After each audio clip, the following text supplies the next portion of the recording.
Oh, yeah. Hey, friends. This new chair I got in the shop, it's scrumptious, friends. When I sit down in it, I'm like, it's good. It's got good armrests. This is nice. I've been sitting in an old, it's an old chair from the hotel in town. They were tossing a bunch of them, so I grabbed them. I've been sitting in those chairs for years. This thing's like a Cadillac. Look, it's got some spring, friends, some sprang to it. So in case we hit any bumps in the shop, won't take much to make me excited, I know. Okay, friends, what are we doing today? I want to have a look at both of these saws. These are both ported 268s, or 266s rather. This one unfortunately blew up. We're going to talk about this later on the channel. This is my saw, friends. Remember that nasty little 266 I built for Buckin last summer?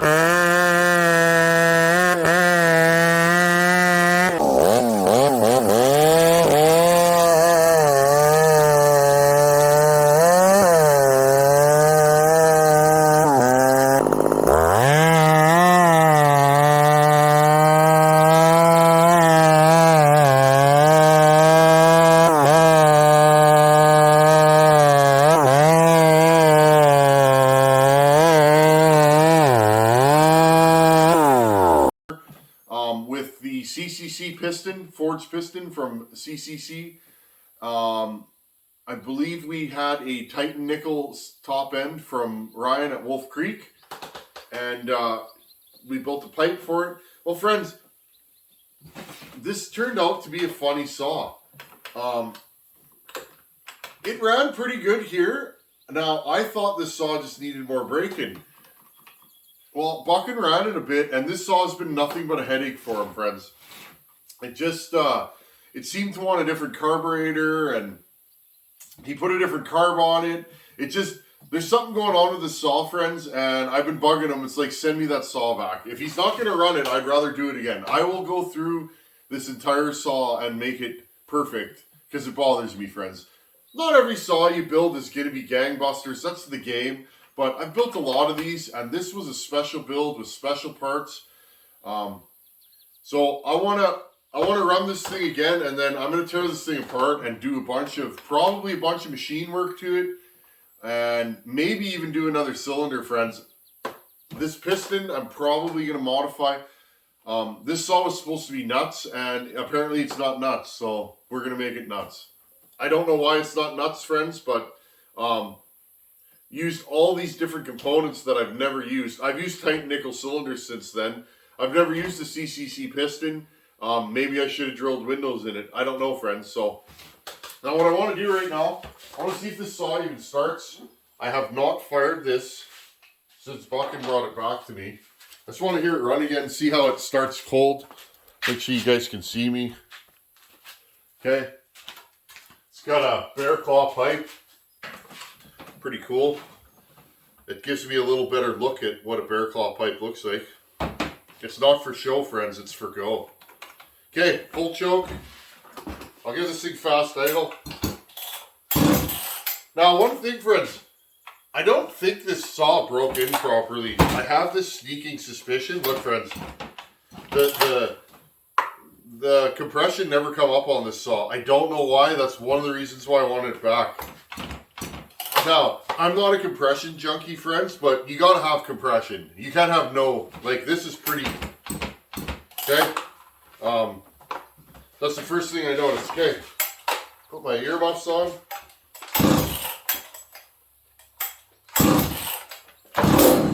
Well, that's a good sign.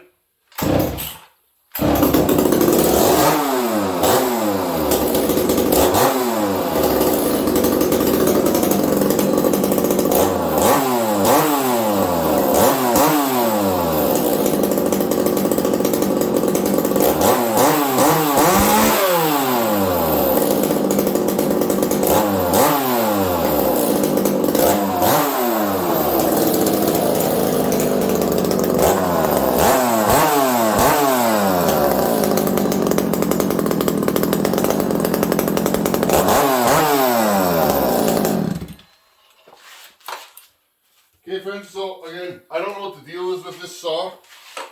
it's never been, it runs good. It seems to run okay right now. Again, I'm probably going to take this with me when you go to buck up all that firewood, and I'll just buck with it. But I don't know what the deal is, friends. The one thing I noticed, this saw, the compression never came up on it. And it should have. We put a pop-up in it. It does start nice.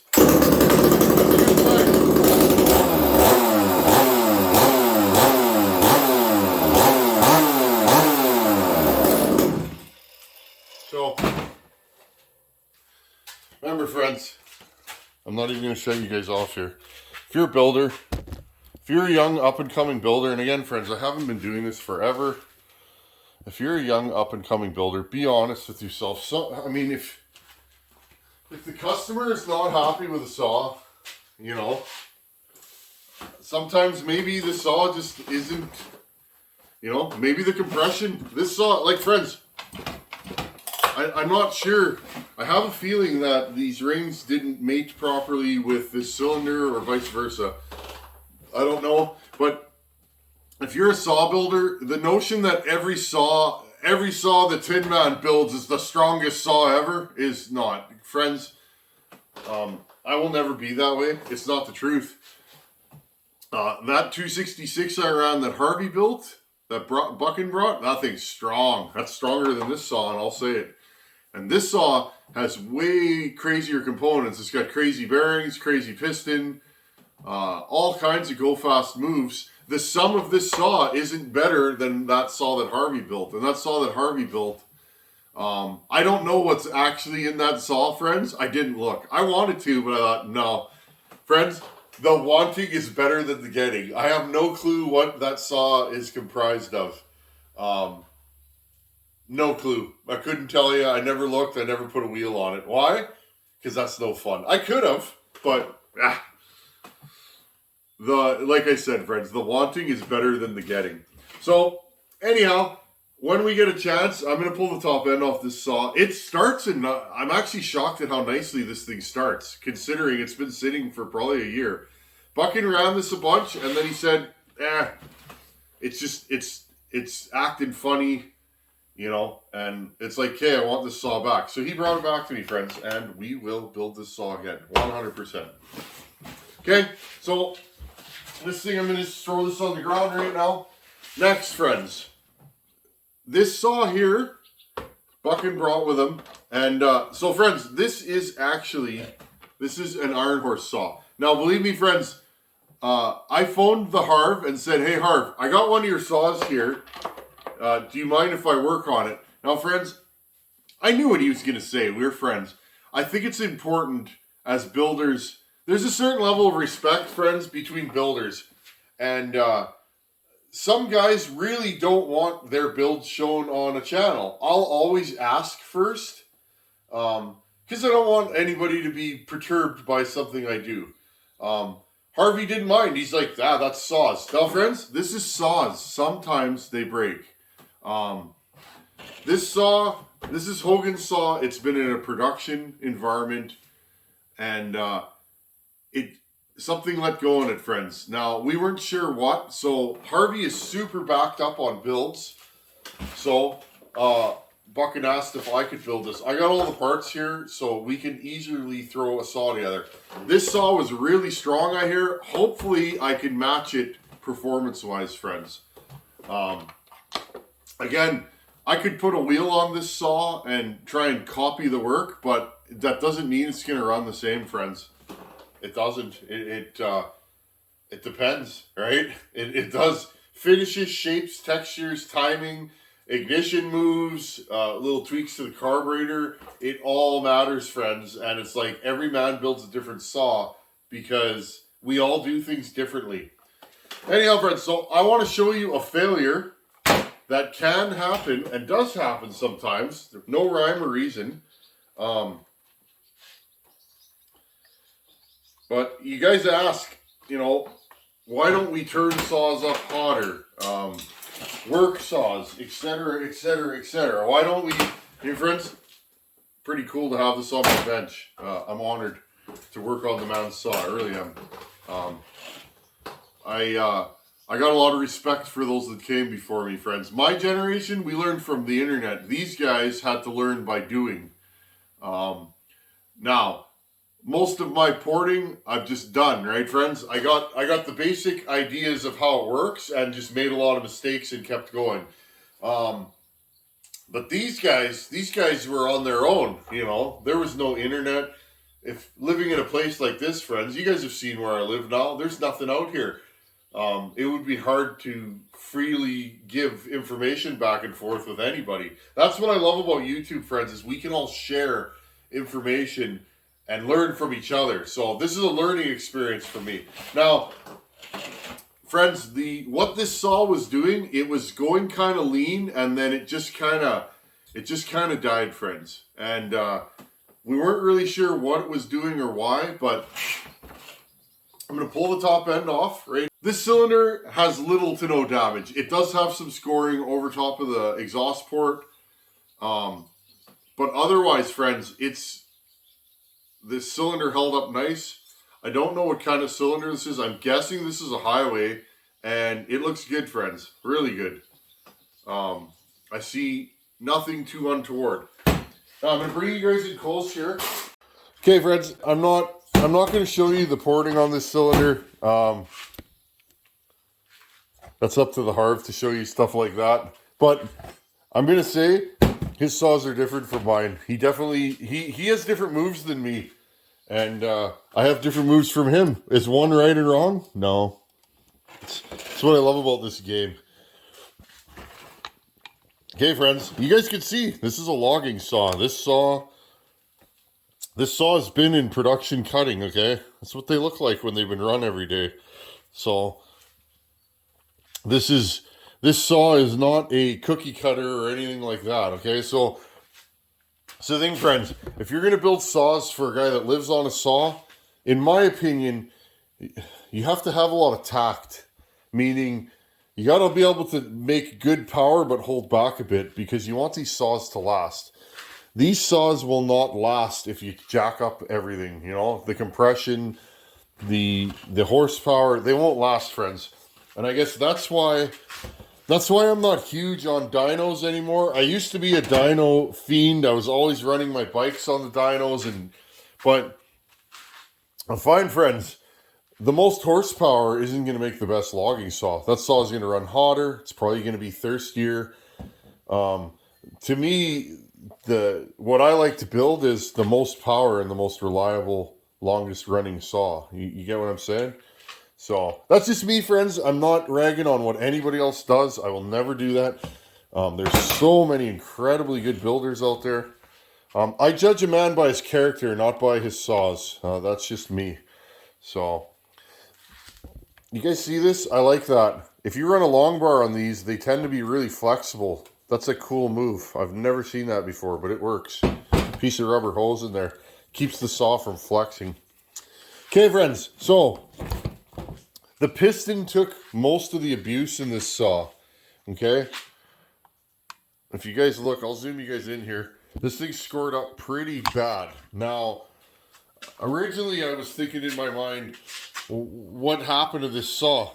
First thing, so I'm using this as an example, friends. This could be one of my saws. This could be a stock saw. It doesn't even matter that it's ported. Friends, look at the bottom end. It's not hot. If this got hot, it would be blue, friends. Okay? So there's your first hint. That looks good. Again, 45 to 1. Look at the oil in the bottom end of this saw at 45 to 1.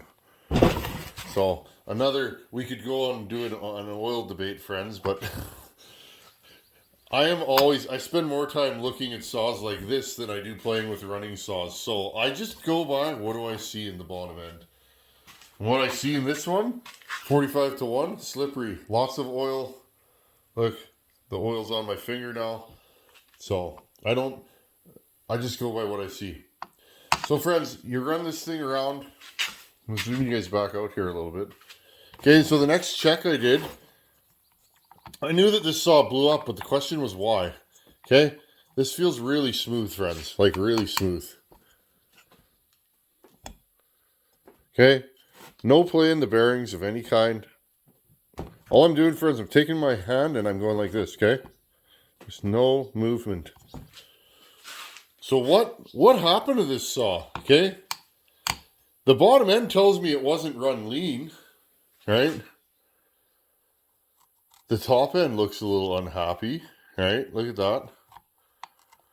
So what happened? The rings look good. It's all scored here.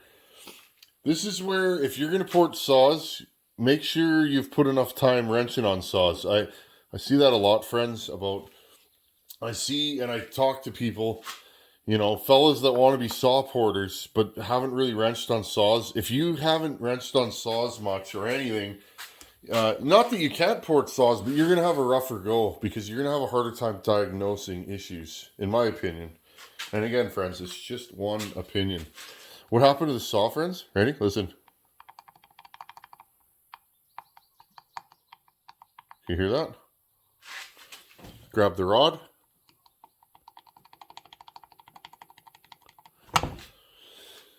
So, what I think happened, and I haven't pulled this apart yet, friends. Let me grab, what do I got here? Grab a screwdriver. Okay, friends, I'm going to grab the right pliers. Let's pull this apart together and have a look. Okay, friends, so take these. Put your thumb over there, because you know this is going to go flying. There you go. Okay, circlip. Put that on the bench. Well, let's see if this wants to come out. Let's have a look at this together, friends. I like showing you guys this stuff because this is the stuff that happens, okay? When you work on power saws, you're going to blow up power saws. Your customers are going to blow up power saws once in a while. It's just the way the cookie crumbles. Now, this thing's not happy with me right now. It might be stuck. That's why, friends, if you're going to, or me personally, if I'm going to port saws, I like to port saws for maybe more of the professional type of cutter. Just because the chances of them blowing up a saw are a little bit less. Because it sucks, friends. You put all this work into a saw. Oh yeah, this thing's stuck. Interesting. Okay, let's see if I can get this out. Well, friends, since we're not worried about saving this piston, because it's toast.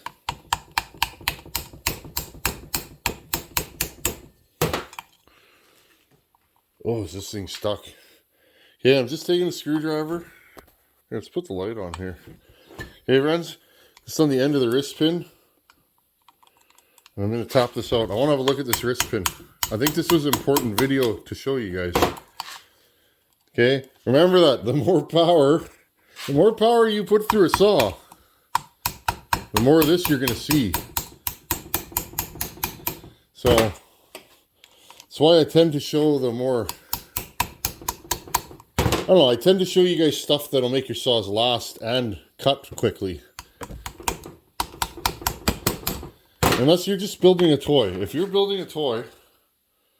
Oh, yeah. If you're building a toy, friends, then longevity doesn't matter. But to me, these are tools, and I like doing work with them. So it's like, they gotta last, right? Now, some people would say... and I had a buddy say this to me the other day. Well, if you really are just worried about them lasting, you wouldn't port them. And I thought, yeah, you got me there, buddy. Okay. Okay, remember, colors. The color of something never lies. See, that's blue, friends. See that? I don't know if it's showing up. It's like gray and blue. Let's have a look at this. Now, friends, this is no fault of the Ironhorse. This is 100% a wrist pin failure. Okay, this bearing let go, friends. Now, Hogan being a professional, he shut this saw down right away. That's what I mean, friends. Usually when a professional grenades a saw, I find it's not as catastrophic because they'll shut it down right away. Interesting.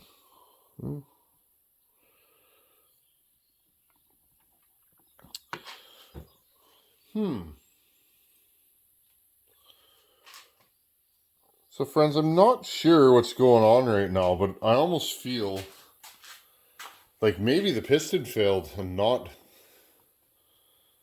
not the bearing.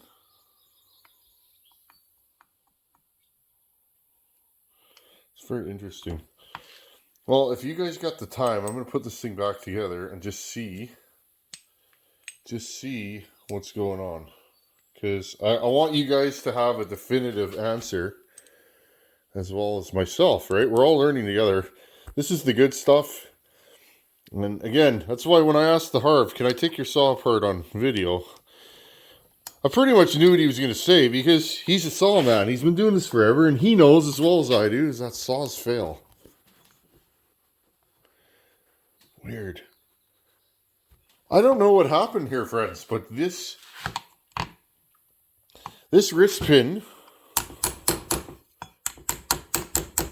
Yes, friends, I'm using a ball peen hammer because these parts are interesting.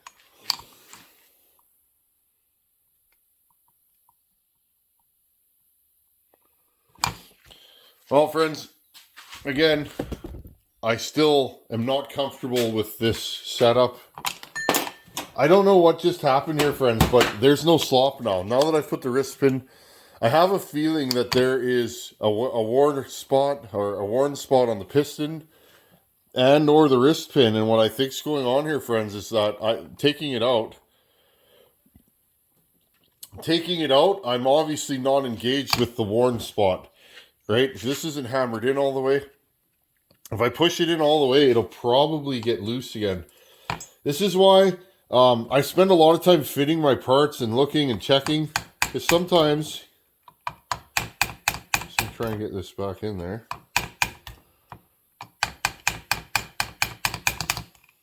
I want a definitive answer before. There we go. There you go. Hear that?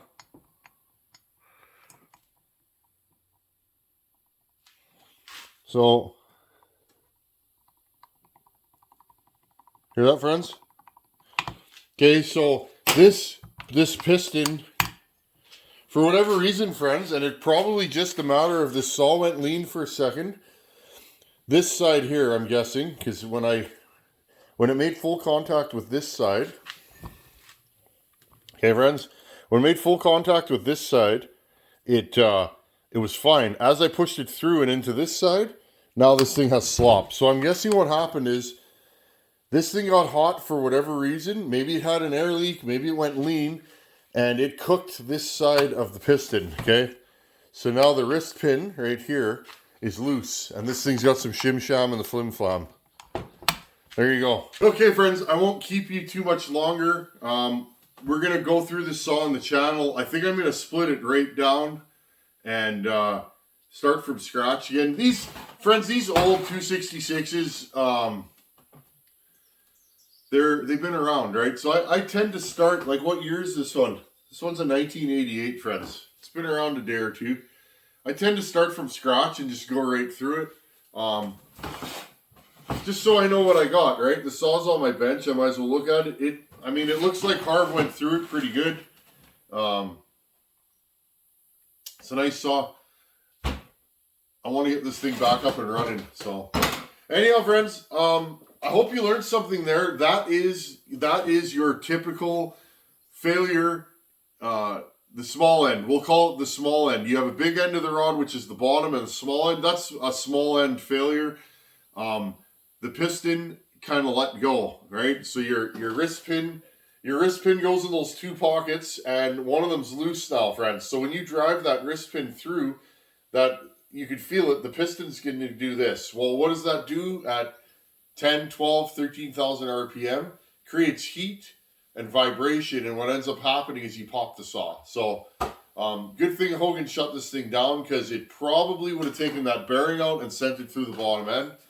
Bottom end looks okay, but I see some minor filings in that coming off the piston from where it was doing this. So I may, like I said, friends, I may end up just splitting the saw and rebuilding it. I got the parts here. It's my buddy's son's saw, so right there I got a soft spot, and get this thing back up and running. Anyhow, friends, I hope you learned something, and when we get a second, I'll rip apart my saw, because again, sometimes they have issues. and we'll see what we can see with that. Anyhow, thanks for watching. Take her easy. Later.